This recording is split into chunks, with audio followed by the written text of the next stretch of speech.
situação cada dia mais delicada para o ex-presidente Jair Bolsonaro. Acaba hoje o prazo de 48 horas que o ministro Alexandre de Moraes deu para que o ex-presidente Jair Bolsonaro explique o motivo de ter passado 2 dias na embaixada húngara. Além disso, o deputado federal Lindbergh Farias, do PT do Rio de Janeiro, acionou a Procuradoria-Geral da República, o Ministério Público Federal, para pedir a prisão preventiva do ex-presidente. Muitos assuntos aqui, Mano Ferreira. O que será que Bolsonaro dirá à justiça por ter ficado 2 dias lá na Embaixada da Hungria? Koba, minha aposta é que a estratégia retórica de Bolsonaro vai ser da banalização. Ele vai tratar como se a visita e a estadia por 2 dias na Embaixada da Hungria fosse semelhante a visitar um amigo e fazer uma festa do pijama. Ele vai tratar como se fosse uma questão menor, como se um amigo tivesse chamado, vem aqui pra gente ver Netflix e dar uma conversada, eu faço uma pipoca, um café e a gente fica conversando durante a noite. Eu acho que o Bolsonaro vai tentar banalizar o que é uma forma de rebaixar as instituições para dizer que não é nada demais, ele só visitou um amigo, enfim. Pepe, você que está cheio das previsões, não, uma futurologia constante aqui no Morning Show, algumas vezes o Pepe acerta. Hoje a gente vai falar de um desses acertos do Pepe, mas eu quero saber se você vai acertar do Bolsonaro. O que o Bolsonaro vai falar ao STF? Felipe Monteiro. Eu concordo com o Mano. Inclusive, a nota que o advogado do Bolsonaro falou para a imprensa vai exatamente no caminho que o Mano colocou aqui, né? Banalizar as instituições. Falar realmente que resolveram fazer uma festa do pijama, né? A primeira festa do pijama da história da diplomacia mundial, né? E os dois ficaram conversando... jogando Uno. Como 2 amigos de longa data durante 2 dias seguidos, né? Querendo banalizar as instituições. Agora, um ponto que não dá para a gente deixar de pontuar, não é? É que qual vai ser a posição do STF a partir de agora. E eu entendo que o STF, pelo menos, tem um sentimento, né, de corte, né, que não dá também para banalizar a prisão de ex-presidente da República. Então, meu modo de ver, esse caso aí do Bolsonaro na embaixada, o que daria condição do STF declarar a prisão preventiva, haja vista a jurisprudência do STF no caso do Daniel Silveira, né, que foi preso e teve agravadas medidas cautelares porque ele foi pedir asilo político, não é? Mas no caso do Bolsonaro, no meu modo de ver, o STF vai esperar, caso haja provas de que o Bolsonaro cometeu crime de tentativa de golpe de Estado, vai esperar o fim do trânsito julgado do processo no STF. Essa é a rodada de apostas, Ana Beatriz. Tem gente que fala que não tem que acontecer nada, o STF não vai mexer em nada, vai tudo continuar como está. Tem gente que fala que o STF pode dar uma decisão proibindo, a partir de agora, o Bolsonaro de se encontrar e de estar em embaixadas, ou seja, de se encontrar com embaixadores e de entrar em embaixadas de outros países. Há quem diga que pode ter uma tornozeleira eletrônica para o Bolsonaro, ouvi algumas opiniões nesse sentido, e há quem diga que o Bolsonaro pode ser preso. A qual destas hipóteses você se filia? Oi, Nelsinho, bom dia. É difícil imaginar o que o STF pode fazer diante das últimas decisões que nós temos visto. Mas eu imagino que existe uma cautela muito grande na prisão do ex-presidente Jair Bolsonaro, até pela mobilização que ele causa nas pessoas, até por toda essa alegação e esse contexto de perseguição. Eu não acho que o STF vá prematuramente prender o Bolsonaro, porque isso, de alguma forma... Não teria motivo, no seu ponto de vista? Assim, não sei, eu acho que não, porque ele está ainda numa fase muito precoce dessas investigações, ainda não tem nenhuma ação instaurada. Então eu acho que essas coisas contam a favor da não decretação da prisão dele, embora sejam sinais muito ruins estes que ele deu ao passar 48 horas numa embaixada. Eu sei que tem gente que vai passar pano, eu sei que tem gente que vai defender, mas a verdade eu vou fazer uma análise séria aqui, criteriosa a respeito disso. Conclui. Pra mim, eu vou refutar os 3. Vou refutar os 3. A não ser que o seriado que ele resolveu assistir com o embaixador dentro da embaixada fosse tão bom que eles não conseguiram parar de assistir por 48 horas, a sinalização é muito ruim. Já que você foi citado, Diego Tavares. Pois Não foi, eu só meu direito de resposta. Foi uma indicação ali gestual. E primeiro eu vou cravar a minha aposta aqui. O que vai acontecer? Não vai acontecer nada, absolutamente nada, porque essa visita, muito embora tenha impactos políticos, como nós estamos observando, inclusive estamos noticiando aqui, juridicamente é um nada. Ele poderia passar 2, 3, 4, uma semana lá. Juridicamente não é nada, não tem nenhuma conduta ali. Não existe obstrução da justiça de um processo que não existe. Tudo que Bolsonaro responde hoje perante o STF e outras instâncias são investigações, tudo ainda em fase inicial, em fase prematura. Não existe obstrução da justiça se não tem uma prisão determinada, se não tem uma cautelar determinada. Então, muito embora, de fato, suscite dúvidas, o que Bolsonaro foi fazer lá? Não sei, mas nada o proíbe de fazer o que ele fez. Esse é o grande ponto. Mas o que você acha que ele foi fazer? Não sei. Agora, uma coisa é muito importante. Quando líderes de um determinado espectro político se reúnem para falar a respeito das pretensões mundiais, como é o caso do Foro de São Paulo, por exemplo, isso é visto como uma conferência, um congresso. Agora você pega viajou. Uma coisa é inegável. Bolsonaro é um grande, embora inelegível, é uma grande figura da direita mundial. E a Hungria é comandada por uma outra grande figura da direita mundial. É natural que, como líderes de um espectro político, eles tenham assuntos a tratar, não necessariamente inerentes à política. O Orbán não estava na embaixada. Por 48 horas. Mas é justamente isso que o embaixador tem por função aqui no Brasil. Responder pelo líder político do país daquela embaixada. Então, assim, eu concordo, não é algo normal, mas, de novo, juridicamente, a gente não pode falar que isso é errado sob qualquer aspecto. Vamos voltar para o concordo. O Koba, me impressiona, cara, a cara de pau do Diego. E aqui fazia essas graves, né? Primeiro que ele comete um erro jurídico crasso, falando que não dá para fazer prisão preventiva sem a denúncia. É bom lembrar, por exemplo, o Brazão, no caso da Marielle, está preso. Eu falei que não existe obstrução à justiça. Não tem processo formal contra o Brasão, né? Ou seja, faz parte... E você concorda com essa prisão do Brasão? Tecnicamente falando, você concorda? Isso é outro assunto. Não vamos...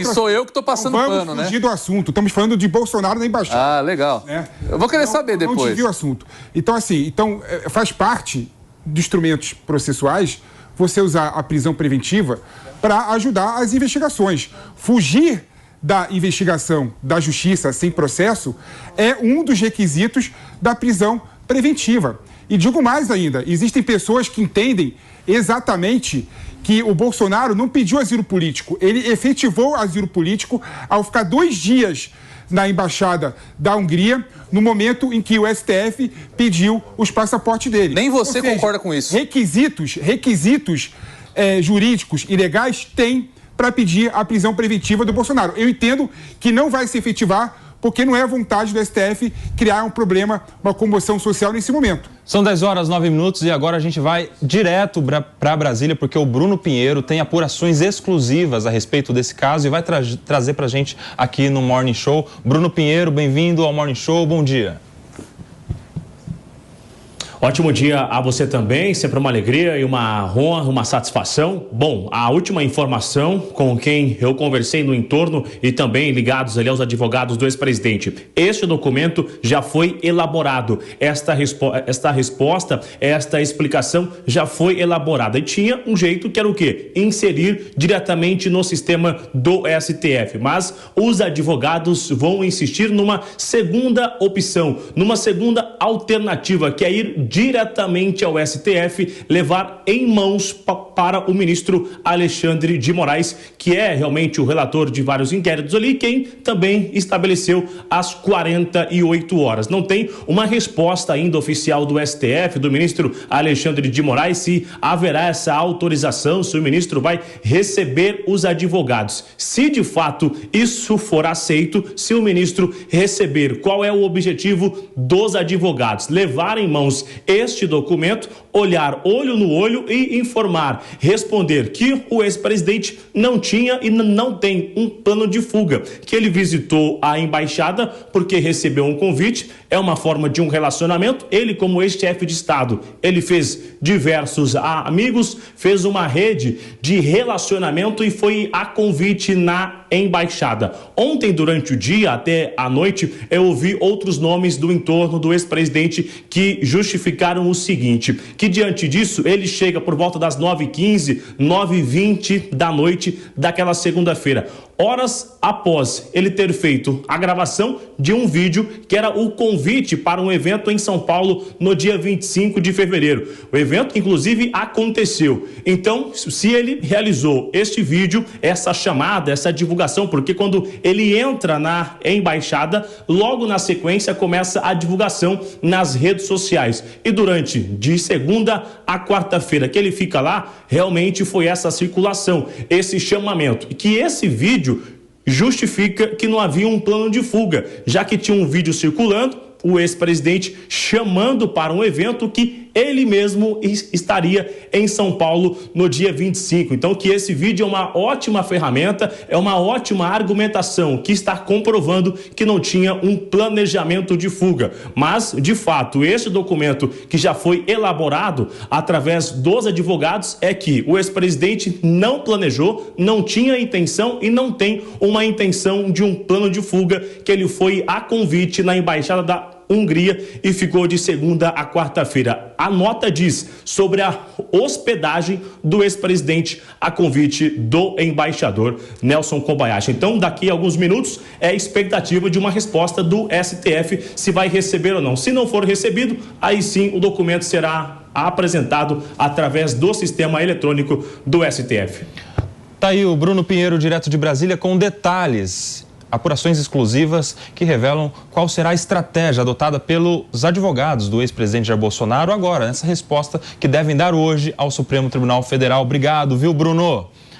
Meus amigos, 2 detalhes importantes que o Bruno apurou pra gente. Primeiro, os advogados não vão colocar no sistema do STF a manifestação, a resposta. Eles querem ir presencialmente, se encontrar com o ministro Alexandre de Moraes. Os advogados do ex-presidente querem ir ao gabinete, olhar olho no olho para entregar em mãos a manifestação. Diego Tavares, neste primeiro ponto, como é que você vê? Olha, não, eu acho que isso tem um simbolismo interessante, viu, Koba? Muito embora não tenha diferença prática entre o protocolo físico e o protocolo pelo sistema informatizado da Suprema Corte, eu acho que passa um recado na dialética processual em relação à defesa do ex-presidente, em relação ao julgador ministro Alexandre de Moraes, que é interessante de ser analisado. Eu confesso que, possivelmente, esse protocolo seja acompanhado já de alguma espécie de despacho. Vão conversar, vão tentar expor a situação ali, como é comum na atividade do advogado, de ir fazer o protocolo de uma petição e ir conversar com o juiz para tentar expor de uma forma melhor oralmente o conteúdo daquela manifestação. Vamos esperar para ver exatamente qual é o teor dessa defesa, se teremos notícias do conteúdo desse encontro, se esse encontro de fato acontecer. Felipe Monteiro, o ministro Alexandre de Moraes, será que recebe os advogados do ex-presidente Bolsonaro? Tem que receber, né? Concordo com o Diego. Primeiro que é direito do advogado falar com o juiz, falar com o desembargador, falar com o ministro da Suprema Corte do Brasil, antes de protocolar a petição, não é? Então é prerrogativa da advocacia. E o Alexandre de Moraes tem que receber os advogados do Bolsonaro, tem que despachar com o advogado do Bolsonaro. E eu entendo, né, que como o caso realmente é um caso peculiar, é um caso sensível, né, o advogado quer conversar com quem vai julgar, né, para tentar demover o Alexandre de Moraes de ter qualquer tipo de decisão extremada que possa levar à prisão do Jair Bolsonaro. Então, é uma estratégia acertada da defesa, sim, do Bolsonaro. Agora, Ana Beatriz e Mano Ferreira, a outra apuração do Bruno Pinheiro, conteúdo, o teor dessa manifestação. A defesa do ex-presidente Bolsonaro vai dizer que tanto ele não queria permanecer na embaixada, que fez um vídeo alguns minutos antes, convocando os seus apoiadores para a manifestação do dia 25, onde ele estaria. Portanto, esse vídeo seria uma prova na defesa do ex-presidente de que ele não tinha intenção de permanecer na embaixada, já que estava convocando seus apoiadores para a manifestação. Como, o que eu acho é que ele foi como um efeito... digamos assim, se precavendo, numa ideia de que... Inclusive, vale dizer que isso foi na semana do Carnaval, né? Então, eu acho que ele estava com medo de ser preso, foi para a embaixada, passou 2 dias lá, pensou, não vou ser preso no Carnaval, e saiu. E já havia o plano de, se não for preso, segue a vida normal. Então, tem os eventos, tem todas as atividades que ele está fazendo. Eu leio essa situação dessa forma. Então, assim, que isso prova alguma coisa? Prova que ele estava na embaixada com medo de ser preso, tentando evitar uma possível prisão?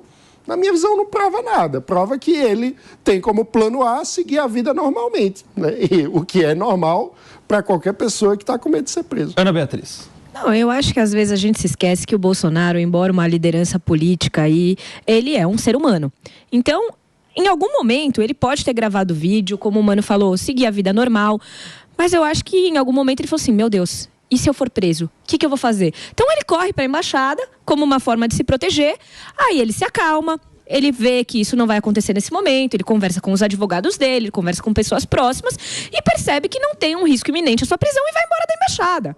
Né? É uma pessoa como qualquer outra, com medo de ser preso, eu também estaria. Ô Felipe Monteiro, você sabe que está circulando nas redes sociais aí algumas imagens, a gente ainda não tem a convicção de quando são essas imagens, enfim, não há uma apuração muito definitiva, mas as imagens revelam o Bolsonaro ali com uma cafeteira, com um travesseiro, recebendo pizza na embaixada. E aí a turma tá falando, a diferença entre ele receber um café e ele receber uma cafeteira, tá aí essa imagem, ó, tá em todo lugar, a imprensa tá noticiando e tá nas redes sociais também. A diferença entre ele receber uma cafeteira e receber um café diz muito sobre quanto tempo ele quer permanecer naquele local, segundo as pessoas estão falando, Felipe Monteiro. Não, essas imagens aí dele recebendo cafeteira, levando travesseiro, diz muito. Não é? A imagem é clara em mostrar que o Bolsonaro estava pensando realmente em ficar muito mais tempo do que os 2 dias na embaixada da Hungria. Né? Ninguém leva cafeteira, travesseiro para ficar pouco tempo no lugar. Né? Realmente, essas imagens acabam contribuindo para a narrativa e para o argumento de que o Bolsonaro, de fato, estava procurando asilo político, né? Então, eu não consigo entender, cara, como as pessoas... E assim, agora vamos colocar uma questão anterior, né? Eu acho natural. Eu não acho um absurdo uma pessoa, por exemplo, que pode vir a ser presa, né, tentar se resguardar com as medidas que achar necessário, né? Então, assim, nesse contexto todo, né, tudo bem, posso até discutir a moralidade e imoralidade de alguém que quer fugir e alguém que quer enfrentar uma acusação de frente. Mas o fato dele procurar eventual asilo político numa embaixada, né, eu acho algo natural e faz parte da vida. Eu falo aqui que o maior bem que nós temos é a liberdade, né? Então, uma pessoa, por isso que você vai filiar no Livres. Uma pessoa, por exemplo, que vai ser condenada e tem condição de buscar asilo político, eu vejo com naturalidade. E faz parte também da justiça brasileira, né, querer evitar que uma pessoa fuga da persecução criminal dessa pessoa brasileira, né? Então eu vejo com naturalidade isso também, né? Eu não acho um absurdo isso. Humanamente é compreensível, agora politicamente é um tiro no pé. sempre... É um tiro no pé. E digo mais também, só para terminar, uma pessoa com 30 anos de idade ficar 2 dias na casa de alguém já é um pouco estranho, com 30 anos de idade. 30? 40, 50 anos de idade, ficar 2 dias na casa de alguém... Você ia dormir na casa do Mano outro dia. Você falou às aqui, vezes ó. Isso aí já é quase um etarismo, isso aí. Às vezes ele Tava sem energia. ele pelo brigou contrário, com a Michelle no carnaval. Pelo contrário, é um reverenciamento, a possibilidade das pessoas terem condições de ficar sem outras pessoas do lado. Entendi. Vai lá, Diego. Não, eu acho impressionante. Nós estamos aqui fazendo só conjecturas, pensando qual seria o plano do Bolsonaro, o que simboliza ele com uma cafeteira e um travesseiro numa foto. Simboliza muito, né? E conjecturas, elas estão no plano prático. E falando do plano prático, não seria muito mais prático se ele está querendo fugir de uma investigação, de um processo, que ele fugisse para o nosso país vizinho aqui, para a Argentina, não dá, não que é pode. comandada por um aliado político dele, Javier Milei, que não, ele não precisa de passaporte para entrar na Argentina. Não, mas a Polícia Federal, quando você passa na Guaritinha... Mas tudo bem, é um ex-presidente, ele poderia muito bem combinar com o governo argentino a entrada dele, combinar esse asilo político por interlocutores. Não existe do ponto de vista legal. Por interlocutores. O que não existe do ponto de vista legal é a gente tratar uma embaixada como território de outro país. Você sabe muito bem disso. Você fez essa defesa aqui ontem ou anteontem. A embaixada não é a Hungria. Tanto que ele pôde ingressar na embaixada sem o passaporte. Sem o passaporte. Então, essa teoria de que ele foi lá, ele pode até ter ido lá negociar um asilo político, mas não existe nada concreto que aponte para isso. Isso é um fato e juridicamente é o que importa.